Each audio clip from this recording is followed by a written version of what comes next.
He is kind of a big deal. If you don't believe it, just ask him. Vince Thompson. I'm Vince Thompson, founder, chairman, CEO of Melt, one of the nation's largest sports marketing agencies. And today, let me introduce you to our new video cast, The MeltDown, where we're melting down the business and the business of college sports. In the business of sports, and it is an amazing time and an amazing period. I use the word seismic. But speaking of seismic, let's look back to December, my appearance on the Paul Feinbaum Show, where I predicted back then that Trevor Lawrence would not play football this fall. And I'm going to give you one more prediction today. Trevor Lawrence sits out next year. That's an incredible statement. What's he got to gain by coming back? Especially if he wins, even if he doesn't, he is the number one pick. So what's the upside unless he gets a $100 million insurance policy? Which is tough. And by the way, you could sit out and then he could begin his marketing campaign already. So he's making money. How? Okay, I mean, just let's talk about this for a second, because you have just dropped a bomb on us. If Trevor Lawrence sits out, what does that mean in terms of seminal moments in the game? Well, it's going to set a new trend.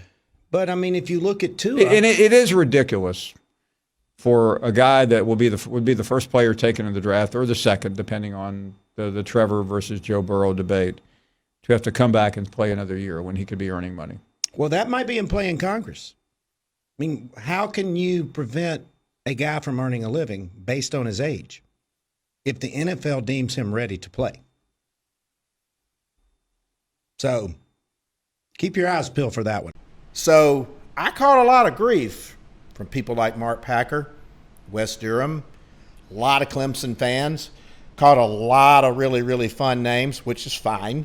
But little did I know that we'd be back here in August having the same discussion. So today, Trevor, I'm going to give you 500 million reasons why you won't be playing this fall. And I may even roll out your marketing plan for you today. So what do I mean by 500 million reasons? We know the recent Patrick Mahomes contract, north of $500 million. He's now a co-owner of the Kansas City Royals. He's investing in a lot of other great innovations in professional sports.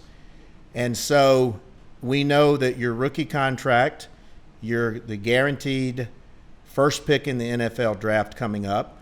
And we know after your rookie contract that by then, Trevor, that contract could be $600 or $700 million.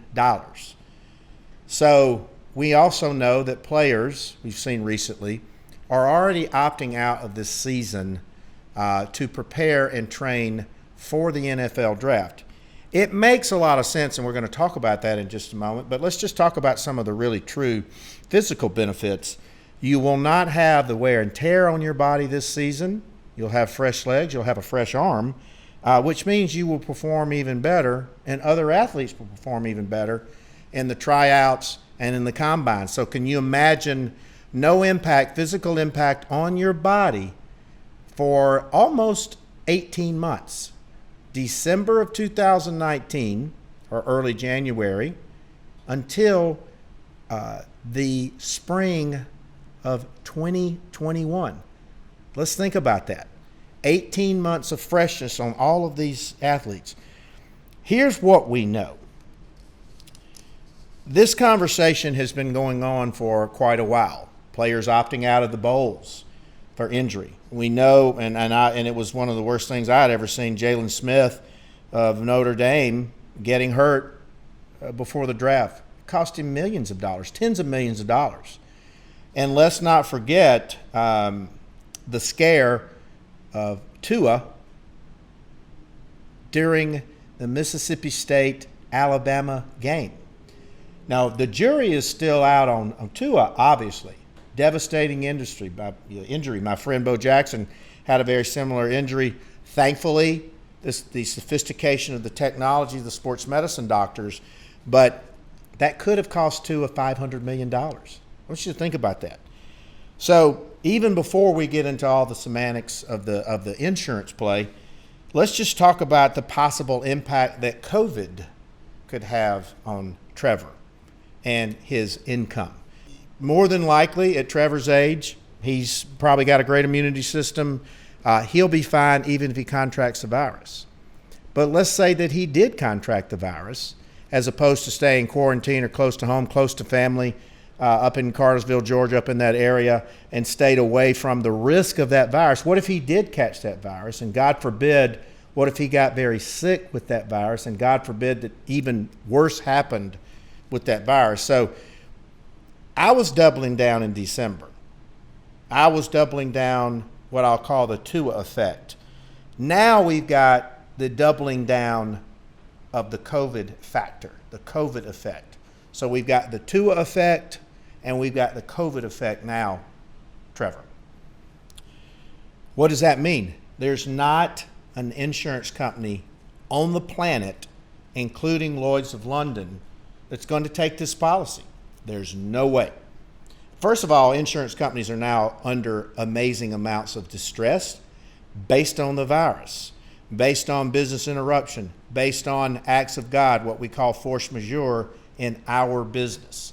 So there's not an insurance company on the planet, Lloyd's of London, State Farm, Allstate, although now that I think about it, maybe Allstate or State Farm or Geico would underwrite, not Geico, but State Farm or Allstate would underwrite Trevor as part of a sponsorship, and maybe they would take that $500 to $700 million risk. I hadn't thought about that one, but we'll add that to your endorsement list today, Trevor. So we're going to break down how, if we were developing a marketing plan for Trevor Lawrence, 500 million reasons why not to play this fall, or why he won't, how he could generate revenue right now, because there's a lot of debate going on. You've got players opting out.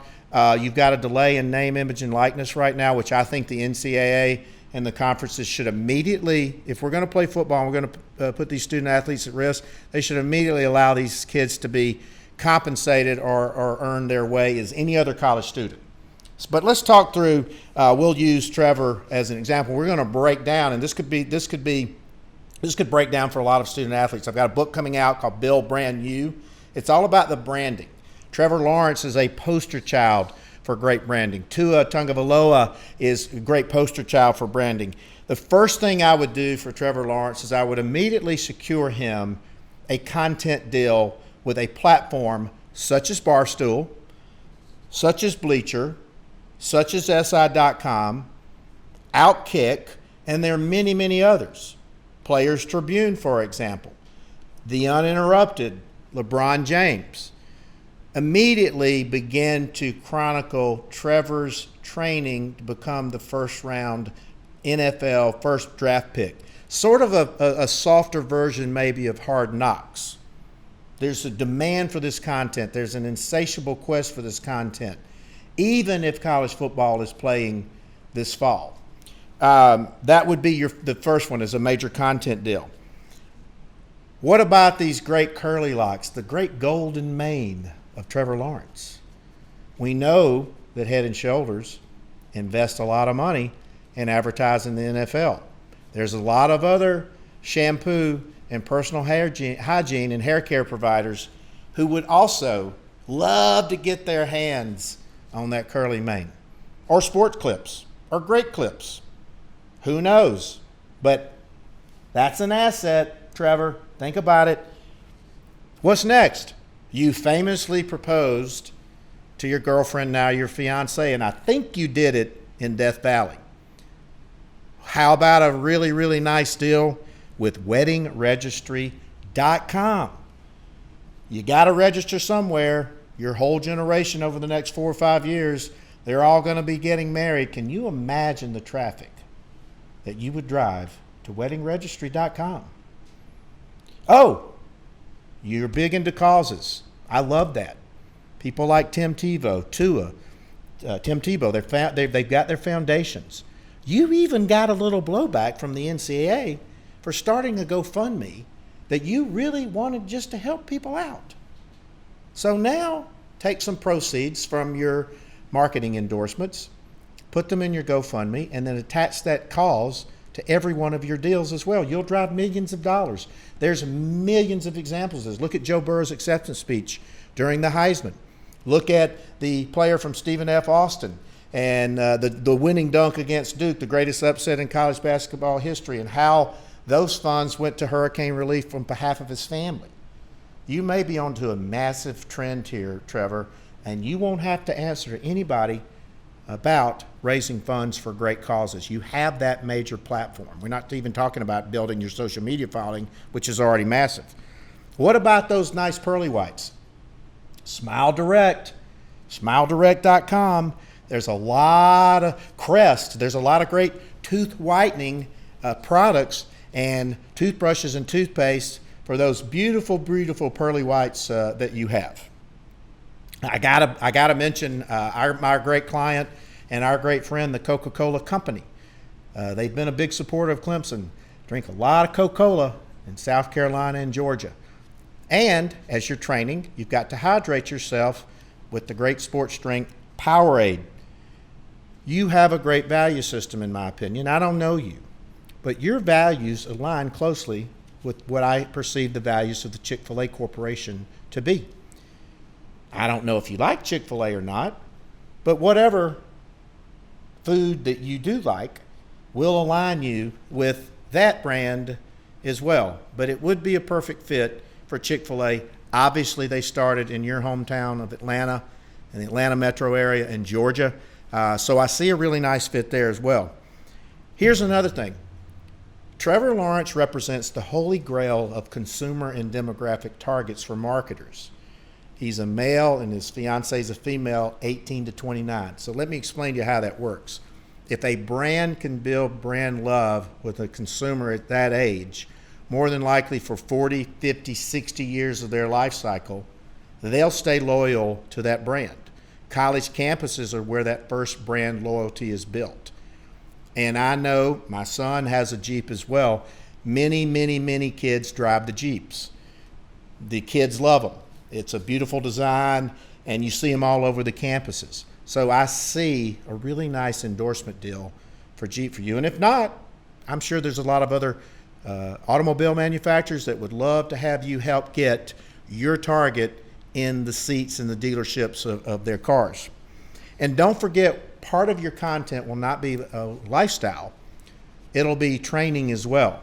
Famous training facilities such as Exos would be glad to host you, would be glad to chronicle your efforts, would be glad to repackage those efforts, whether it be nutrition or diet or training or performance or hydration or cardio.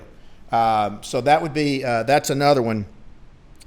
And what I've just laid out probably would be total amount of dollars, 1 to 10 million range.